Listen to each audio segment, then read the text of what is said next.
Picture this, you're sitting at a family dinner, and your own brother looks you dead in the eye and says, maybe if you weren't so broke, you could actually afford to eat here. The entire table goes silent. Your sister-in-law smirks. Your parents look uncomfortable.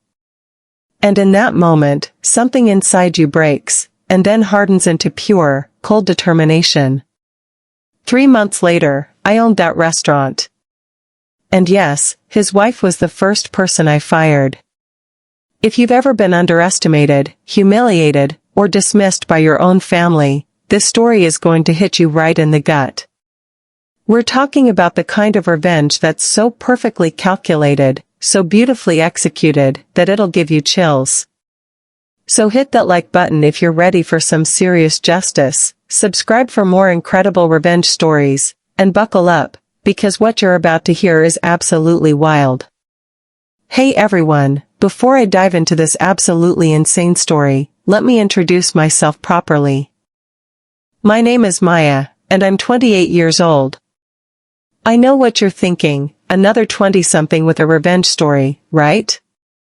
But trust me, this one's different. See, I've always been what people call the quiet one in my family.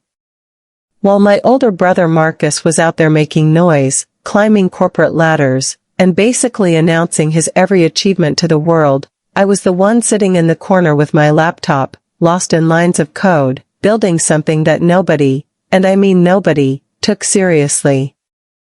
I guess you could say I've always been underestimated. In high school, while Marcus was the star athlete getting full scholarships, I was the girl who skipped prom to participate in coding competitions.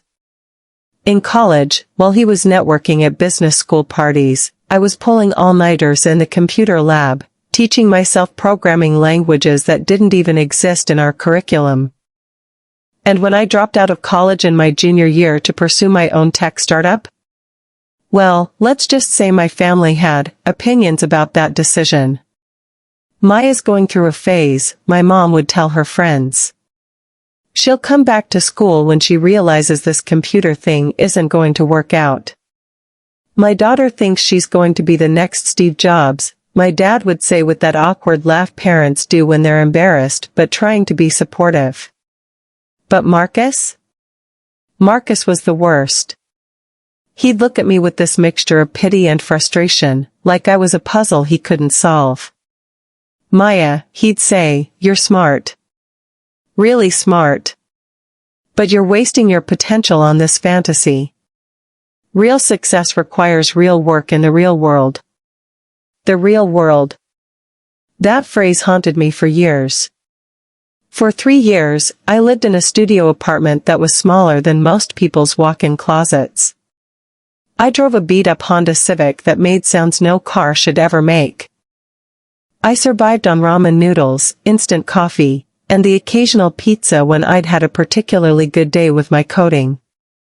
But here's what they didn't see, what they couldn't understand. I wasn't just playing around with computers. I was building something revolutionary. A restaurant management system that could track inventory in real time, optimize employee scheduling based on traffic patterns, analyze customer preferences to suggest menu improvements, and integrate everything into one seamless platform. Every night, while Marcus was posting pictures of his perfect life on Instagram, his BMW, his gorgeous wife Sarah, their beautiful suburban house, I was hunched over my laptop, debugging code, testing algorithms, and dreaming of the day when all of this would finally pay off. My family saw a 28-year-old college dropout living paycheck to paycheck. What they didn't see was an entrepreneur on the verge of changing an entire industry. And then came that October evening. Mom's 60th birthday dinner. The night that changed everything. Let me take you back to where this all started, not with my name or my age, but with the moment my entire world shifted.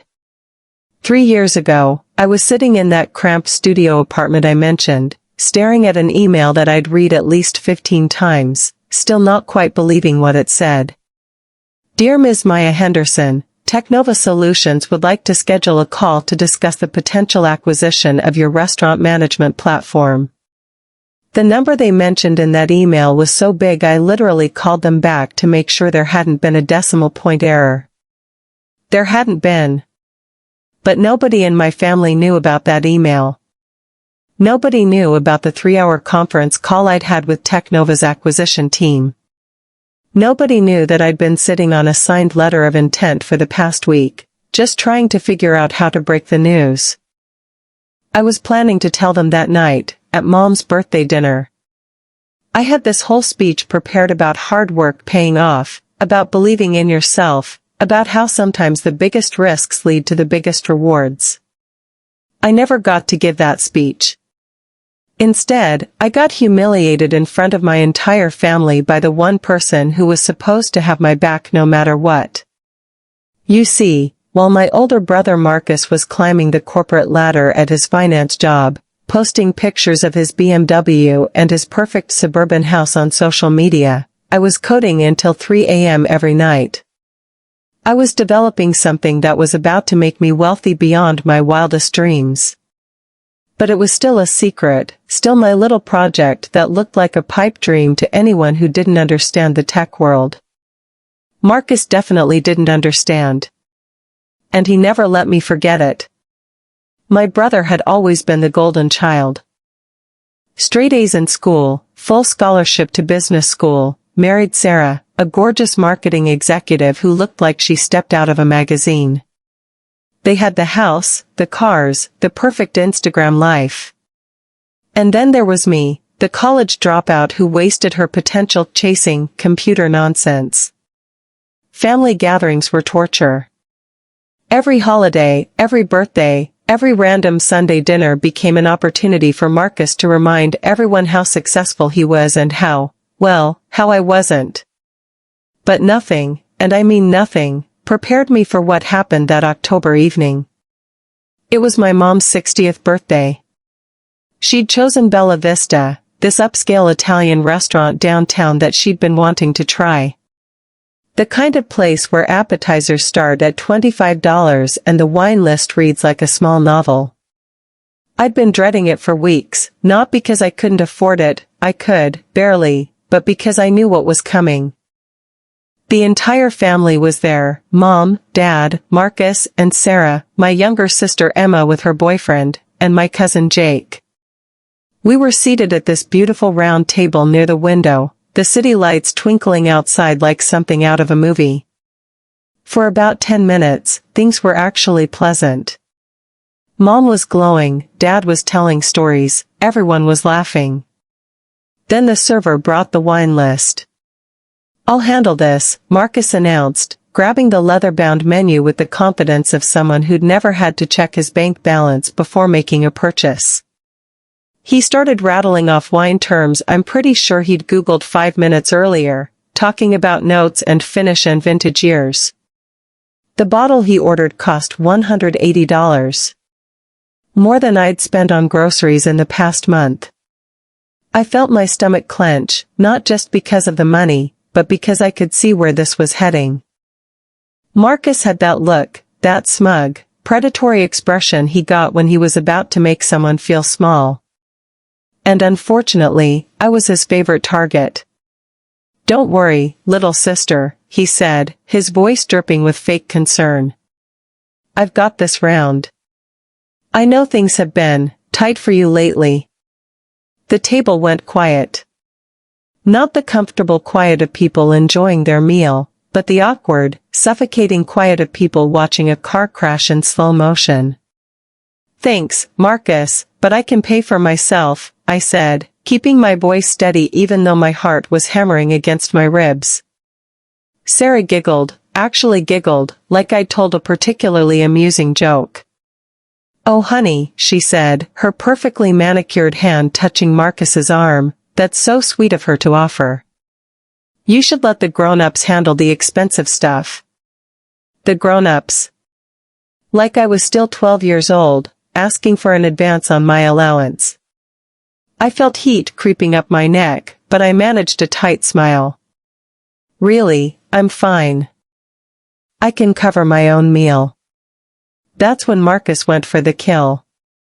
He leaned back in his chair, swirling his wine like some kind of connoisseur, and looked at me with the kind of pity you'd reserve for a stray dog. Listen, Maya, I get it. Pride is important. But we all know you're struggling. Living in that shoebox apartment, driving that rust bucket, spending all your time on that little computer project that's never going to amount to anything. My dad shifted uncomfortably. Marcus, but Marcus was just getting started. His voice got louder, more theatrical, like he was performing for an audience. I'm just saying, there's no shame in accepting help from family. We can't all be successful. Someone has to be the cautionary tale, right? The restaurant suddenly felt too hot, too bright, too small. I could feel other diners glancing over, drawn by the spectacle. A family drama unfolding over expensive pasta and overpriced wine. That computer project, I said quietly, is actually, what? Going to make you rich? Sarah laughed, the sound sharp and cutting. Honey, every 20-something thinks they're going to be the next Steve Jobs. But some people are dreamers, and some people are doers. She gestured toward Marcus like he was Exhibit A in the Museum of Human Achievement. Marcus nodded sagely, playing the role of the wise older brother. Look, I've been where you are, Maya. Young, ambitious, full of impossible ideas. But eventually, you have to grow up. You have to get a real job, start building a real life. This fantasy you're living, staying up all night playing with code, burning through what little money you have, it's not sustainable. He leaned forward, his voice taking on that patronizing tone that made my skin crawl. I'm worried about you, sis. Seriously. You're 28 years old, and what do you have to show for it? When was the last time you went on a proper date? When was the last time you bought something nice for mom and dad? Hell, when was the last time you could afford to eat somewhere like this without calculating whether you'll make rent? The worst part? He wasn't entirely wrong. I had been living on ramen and instant coffee for months. I had been putting every spare dollar into my app development. I was taking a massive financial risk that could have left me completely broke. But I wasn't broke. Not anymore. 3 days earlier, I'd gotten the call that changed everything. Technova Solutions didn't just want to license my app, they wanted to buy it outright, along with hiring me as their director of restaurant technology. The number they offered was so big I'd asked them to repeat it twice. But here's the thing about revenge, timing is everything. And I knew, sitting there listening to my brother humiliate me in front of our entire family, that this moment was too perfect to waste. So I let him continue. Maybe if you weren't so broke, Marcus said, his voice rising with each word, you could actually afford to eat here without having to count pennies. Maybe you could contribute to family events instead of always being the charity case. Maybe you could actually be proud of something in your life instead of living in this constant state of denial about your failures. The silence that followed was deafening. Even the servers seemed to sense the tension, giving our table a wide berth. Mom looked like she wanted to crawl under the table. Dad was staring into his wine glass like it contained the secrets of the universe. Emma was shooting daggers at Marcus with her eyes. But Sarah? Sarah was beaming. She looked absolutely delighted by the show her husband was putting on. I think what Marcus is trying to say, she added, her voice sickeningly sweet, is that we're all worried about you, Maya. We want to see you succeed, but this whole tech entrepreneur thing, honey, it's been 3 years. At some point, you have to face reality. That's when something inside me snapped. Not in an angry, explosive way, but in a cold, calculating way. Like a switch being flipped from victim to predator. I reached into my purse and pulled out my phone. With deliberate slowness, I opened my banking app and placed the phone face down on the table. You're right, Marcus, I said, my voice perfectly calm. I should face reality. I flipped the phone over. The account balance read, $4,247,891.32. The table went dead silent. Marcus stopped mid-sip, wine literally dripping from his chin. Sarah's perfectly composed expression cracked like a broken mirror. Dad's eyes went wide behind his glasses. Mom actually gasped. The reality, I continued, my voice getting stronger with each word, is that Technova Solutions bought my little computer project for $4.2 million. The reality is that I signed the final papers this morning. The reality is that I'm probably the wealthiest person at this table. Marcus was staring at the phone like it was a snake that might bite him. That can't be real. That's not, you can't just. Oh, but it is real, I said, taking a slow sip of that $180 wine. And you know what the best part is? Technova didn't just buy my app. They offered me a position as Director of Restaurant Technology.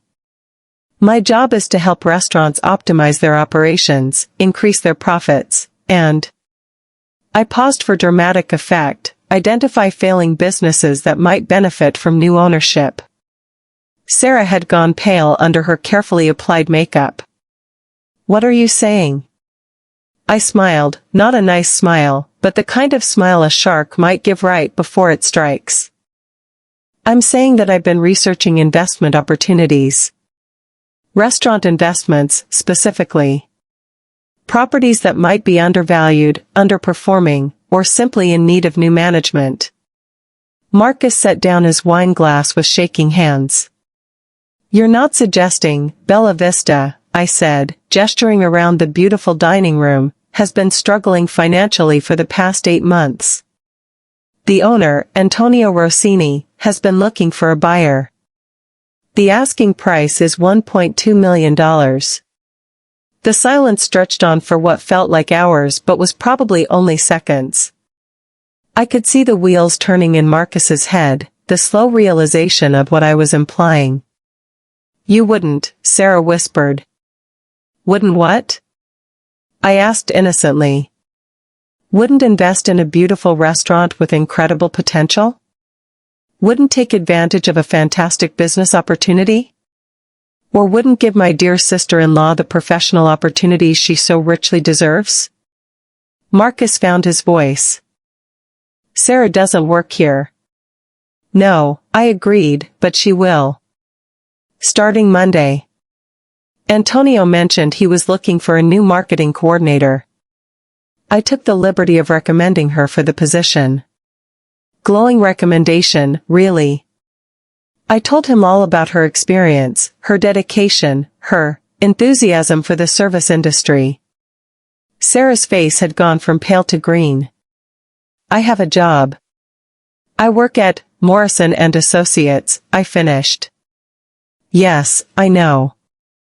I also know they're downsizing their marketing department. In fact, I believe you'll be getting some interesting news very soon. It wasn't entirely true. I had no idea if Morrison & Associates was downsizing. But the look of pure terror in Sarah's eyes told me I'd hit closer to the mark than I'd expected. Dad finally found his voice. Maya, what exactly are you saying? I turned to face him, and for the first time in years, I saw something in his eyes that looked like respect. I'm saying that I'm buying Bella Vista, Dad. Tonight. I'm calling Antonio after dinner to make an offer he can't refuse. And I'm saying that Sarah is going to have the opportunity to work for me. Work for you? Marcus sputtered. She's not going to work for you. Well, I said, pulling out my phone again, that's certainly her choice. But I should mention that the new marketing coordinator position comes with a very specific job description. Lots of learning opportunities. Character building experiences. The kind of work that really teaches you about humility. I could see the dawning horror in their faces as they realized what I was suggesting. Not just that I was buying the restaurant, but that I was going to make Sarah's life absolutely miserable. "You can't do this," Marcus said, his voice cracking. This is insane. You're talking about ruining someone's career over a dinner conversation." "Am I?" I asked, my voice still perfectly calm. "Or am I talking about consequences? You spent 20 minutes telling me I was a failure, a charity case, a dreamer who needed to grow up. You humiliated me in front of our entire family. You made it clear that you think I'm worthless." I leaned forward, meeting his eyes directly. "So I thought I'd show you exactly how worthless I am. By becoming your wife's boss. By having the power to decide whether she keeps her job or finds herself looking for work in a very competitive market." Sarah was gripping the edge of the table so hard her knuckles were white. "This isn't fair." I didn't. I was just. Just what? I asked. Just agreeing with your husband? Just laughing at the poor, broke little sister? Just participating in my public humiliation? Emma, who had been silent through this entire exchange, suddenly started laughing. Not mean laughter, but the kind of delighted, incredulous laughter of someone watching their least favorite movie villain get their comeuppance. "Oh my God," she said, wiping tears from her eyes. "This is the most beautiful thing I've ever seen." Marcus turned on her. "This isn't funny, Emma. She's talking about destroying Sarah's career over a misunderstanding." "Misunderstanding?" Emma's voice got sharp. "Marcus, you just spent 20 minutes calling our sister a loser and a failure. You told her she should be grateful for your charity. You made her look pathetic in front of the entire family. And now you're upset because she's in a position to return the favor?" I reached for my wallet and pulled out a black American Express card, the kind they don't give to broke people. "Dinner's on me tonight," I announced. "All of it. The wine, the appetizers, everything. Consider it a celebration." "A celebration of what?" Mom asked weakly. "New beginnings," I said. "My new position, my new wealth, and Sarah's new job opportunity." I signaled the waiter and handed him my card. "Also, please give my compliments to Mr. Rossini. Tell him that Maya Henderson would like to speak with him about a business proposition." The waiter nodded and disappeared toward the kitchen. Within minutes, a distinguished Italian man in his 60s appeared at our table, wiping his hands on a pristine apron. "You are Miss Henderson?" he asked, his accent thick but his English perfect. "I am," I said, standing to shake his hand. "And I understand you might be interested in discussing the future of this beautiful establishment." Antonio's eyes lit up. "Ah, yes. You are the technology woman. Your brother Marcus, he tell me about you just last week. He say you are very successful, very smart with the business." I felt Marcus kick me under the table, but I ignored him. Did he now? How interesting. Well, I'd love to discuss a partnership with you. Perhaps we could meet tomorrow morning? Tomorrow? Antonio clapped his hands together. Perfect. We discuss everything. The restaurant, she is my baby, but I am getting old. I need someone young, someone with vision. As Antonio walked away, I sat back down and looked around the table. The faces staring back at me were a mixture of shock, awe, and in Marcus and Sarah's case, pure dread. "So," I said conversationally, "how's everyone enjoying their meal?" The rest of dinner passed in a surreal haze. Mom kept staring at me like I'd grown a second head. Dad asked careful questions about my business plans. Emma couldn't stop grinning.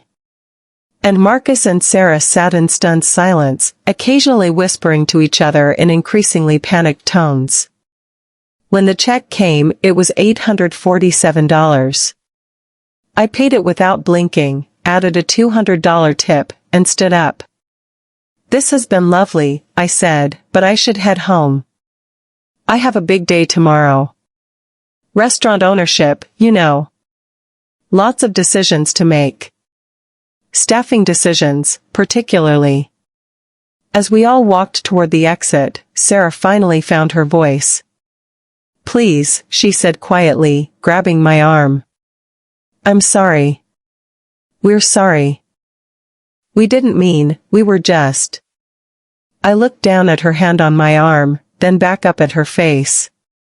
For a moment, I almost felt bad. She looked genuinely terrified, genuinely remorseful. Almost. "Sarah," I said gently, 3 hours ago, you called me a dreamer who needed to face reality. You laughed at my computer project. You agreed when your husband said I was a charity case who couldn't afford to eat here." I carefully removed her hand from my arm. "Now you know what reality looks like. And reality is that actions have consequences." Marcus stepped forward, his face red with anger and embarrassment. "You can't hold a grudge over dinner conversation. This is our family, not some corporate boardroom." "You're right," I said. "This is family." Which makes what you did even worse. I pulled out my phone and showed him a contact screen. "This is Antonio's number. I'm calling him in exactly 12 minutes to make an offer on this restaurant. You have until then to decide how you want this to play out." "What do you mean?" Sarah asked. "I mean you have 12 minutes to give me one good reason why I shouldn't buy this place and make your life as miserable as you tried to make mine tonight." The parking lot was cold and quiet, our family clustered around the cars like we were planning a bank heist instead of saying goodbye after dinner. Marcus was pacing back and forth, running his hands through his hair. Sarah was crying, actual tears streaming down her face, ruining her perfect makeup. "Please," Marcus said finally. "I'm begging you. I'm sorry. I was wrong. I was being an ass, and I know it. But please don't do this to Sarah. She doesn't deserve to have her career destroyed because I said stupid things." I checked my watch. 8 minutes. "What do you want?" Sarah sobbed. "What do you want us to do?"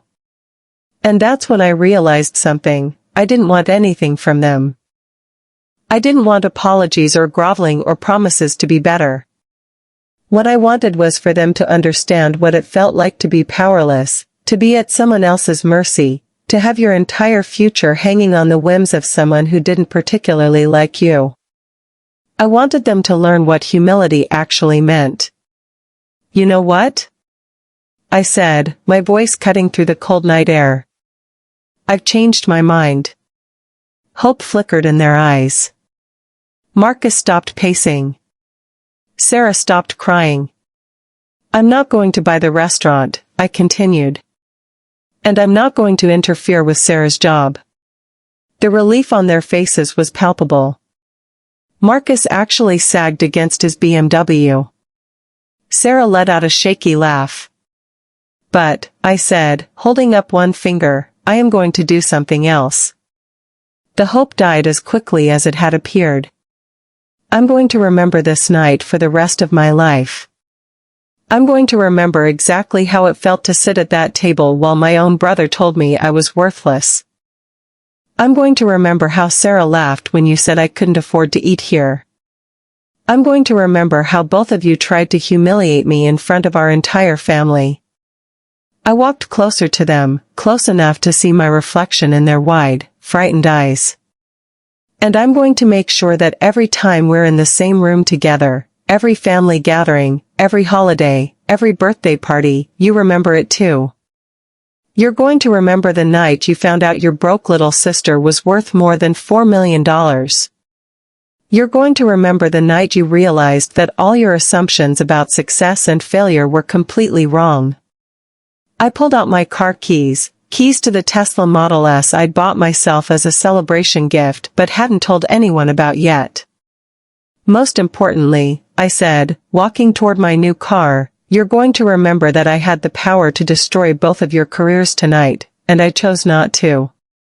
Not because you deserved mercy, but because I'm a better person than you are. I got into my car and rolled down the window. Oh, and Marcus? Next time you want to pick up the check at a family dinner? Maybe make sure you can actually afford it first. That wine you ordered? It cost more than your car payment. As I drove away, I could see them in my rearview mirror, standing in the parking lot like statues, finally understanding what had just happened. But here's where the story gets really interesting. Because 3 months later, I did buy a restaurant. Not Bella Vista, I had bigger plans. I bought Meridian, the most exclusive steakhouse in the city. The kind of place where you need a reservation 6 weeks in advance and the wine cellar is worth more than most people's houses. And Sarah? Well, Sarah did end up working for me after all. Not because I orchestrated it, but because the universe has a sense of humor. Morrison and Associates really was downsizing, and Sarah really did lose her job. And when she was desperately looking for work, the only position available that matched her experience was marketing coordinator at Meridian. She didn't know I owned it when she applied.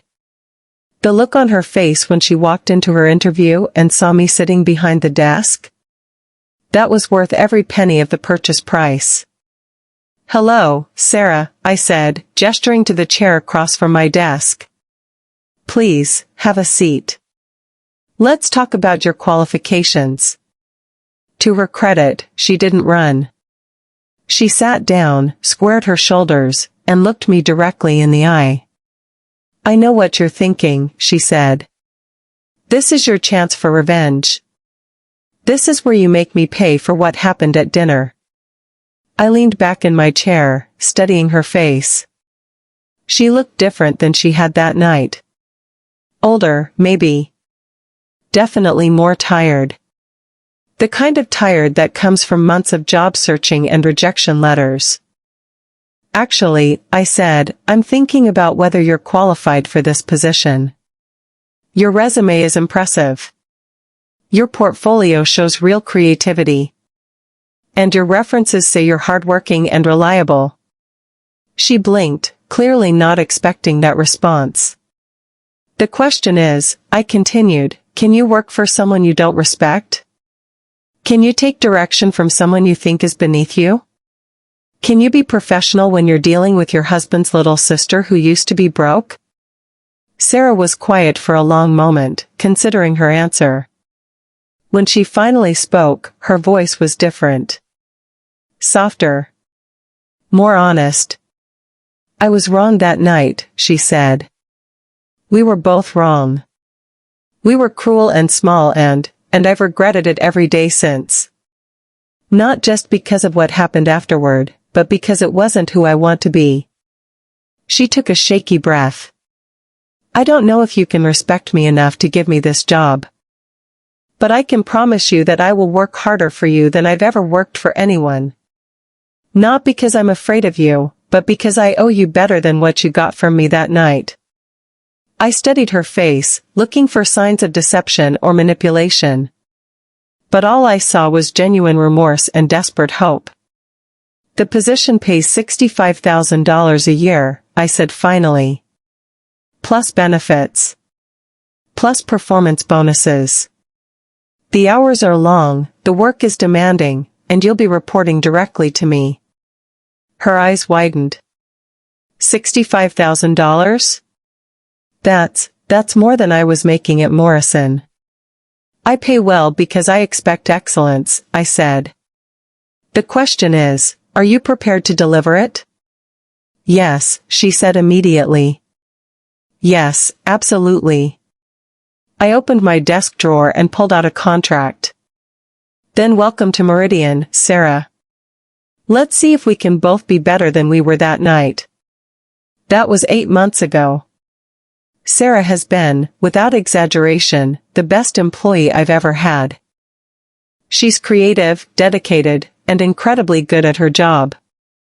She's increased our social media engagement by 400%, brought in 3 major corporate accounts, and never once complained about the long hours or demanding schedule. More importantly, she's never once acted like she's doing me a favor by working there. She treats me with genuine respect, not the fake deference of someone who's afraid of getting fired, but the real respect of someone who recognizes competence and leadership. Marcus took longer to come around. For months after that dinner, he could barely look at me at family gatherings. He'd make awkward small talk, ask stilted questions about the restaurant business, and generally act like he was walking on eggshells. But slowly, gradually, something shifted. Maybe it was seeing how happy Sarah was at her new job. Maybe it was watching me succeed without rubbing it in his face. Maybe it was just time and maturity finally catching up with him. The breakthrough came at Christmas dinner last year. We were all gathered at Mom and Dad's house, the same group as that fateful October evening. But this time, when the conversation turned to work and success and future plans, Marcus did something that caught me completely off guard. He stood up, wine glass in hand, and cleared his throat. "I want to make a toast," he said, his voice carrying clearly across the room. "To my little sister Maya, who taught me that success isn't about what you have, it's about who you are when you think nobody's watching." He looked directly at me, his eyes completely sincere.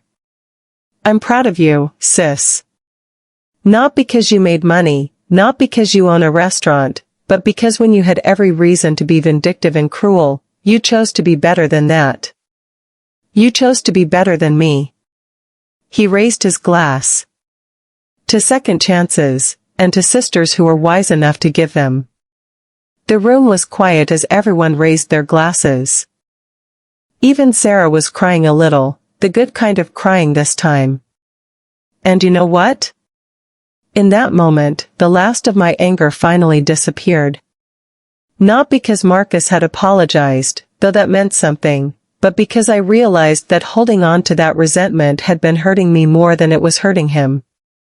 The revenge I'd fantasized about for months, the elaborate schemes I'd imagined, the ways I could have made their lives miserable, none of it would have felt as good as that moment of genuine reconciliation. Looking back now, I realize that dinner was the best thing that ever happened to me. Not because it felt good, it absolutely didn't, but because it forced me to confront who I really was and who I wanted to become. I could have used my success as a weapon. I could have made Marcus and Sarah pay for every cruel word, every dismissive laugh, every moment of humiliation. Instead, I learned something more valuable than revenge, the power of taking the high road. Sometimes the most satisfying victory isn't crushing your enemies, it's proving that you're bigger than the situation that tried to crush you. So there you have it, the night my brother called me broke, and how it changed all of our lives forever. If this story gave you chills, if it made you think about the power of perseverance and the importance of treating people with respect, smash that like button and let me know in the comments, what's the most satisfying comeback you've ever witnessed? Have you ever been underestimated by someone who later regretted it? And of course, if you want to hear more incredible stories of justice, karma, and people getting exactly what they deserve, hit that subscribe button and ring the notification bell. Trust me, you don't want to miss what's coming next. Until then, remember, never underestimate the quiet ones. You never know when they might surprise you.